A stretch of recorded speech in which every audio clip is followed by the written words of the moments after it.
ఎడారిలో సెలయేర్లు నవంబర్ 26వ తేదీ. కాలేబు ఆమెను చూచి, నీకేమి కావాలనని ఆమెను అడిగెను.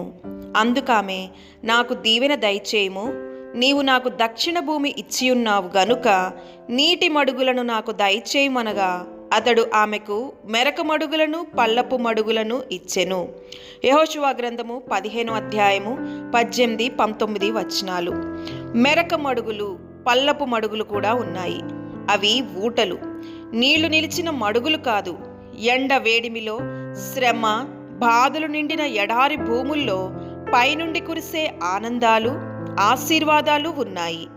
అక్సాకి కాలేబు దక్షిణ భూములనిచ్చాడు. దానిలో ఎండ ఎప్పుడూ మార్చేస్తూ ఉంటుంది, కానీ కొండల్లో నుంచి ఎండిపోని సెలయేళ్లు వస్తున్నాయి.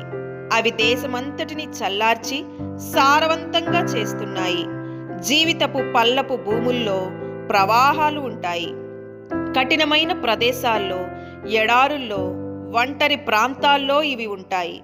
మనం ఎక్కడ ఉన్నా ఈ మెరక మడుగుల్ని ఉపయోగించుకోవచ్చు. కనాను పర్వతాల్లో అబ్రహాము వాటిని కనుగొన్నాడు. మిద్యాను కొండల్లో మోషేకి అవి కనిపించాయి.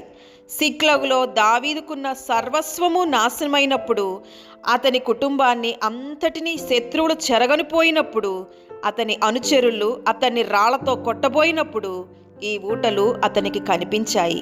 అతడు దేవునిలో తన్ను తానే ఓదార్చుకున్నాడు. చెట్లు ఎండిపోయినప్పుడు, పొలాలన్నీ వాడిపోయినప్పుడు హబక్కూకు ఈ ఊటలను కనుగొన్నాడు. వాటిలో నుండి దాహం తీర్చుకున్నాక అతడు పాట పాడాడు.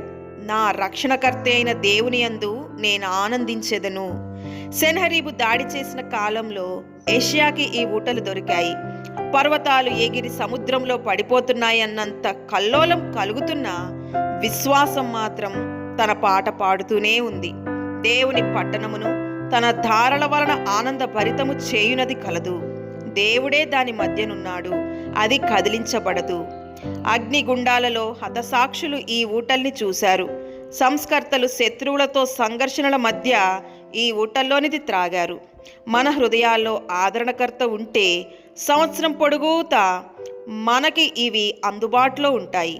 దావీదుతో కలిసి చెబుదాం, నా జలధారలన్నీయు దేవా నీలో ఉన్నవి. ఈ ఊటలు ఎన్ని ఉన్నాయో, ఎంత ప్రశస్తమైనవో. దేవుని పరిపూర్ణతను చేజిక్కించుకోవడం ఎంత మంచిది. ఎడారి అంతు లేకుండా ఉంది, ఎడారి బోసిగా ఉంది. దాహం తీర్చే దారలు ఎక్కడున్నాయి? తుఫానుకి ఆశ్రయం ఎక్కడ ఉంది? ఎడారి చాలా ఒంటరి ప్రదేశం, ఆదరించే మాటలు వినబడని దేశం, నా మనసుని ఆహ్లాదపరిచి ఓదార్చేవారు కనబడని ప్రదేశం. భూగర్భంలో దాగిన ఊటల సవ్వడి గలగలా వినబడింది. పచ్చని చెట్లు, పాడే పక్షులు ఆ ప్రాంతమంతా నిండాయి. మృదువుగా వినిపించిందో స్వరం, కంగారు పడ్డావెందుకు? రేపేం జరుగుతుందోనని దిగులెందుకు? తండ్రికి తెలియదా నీకు కావలసిన సర్వం? దేవుడి మాటలను దీవించునుగాక. ఆమెన్.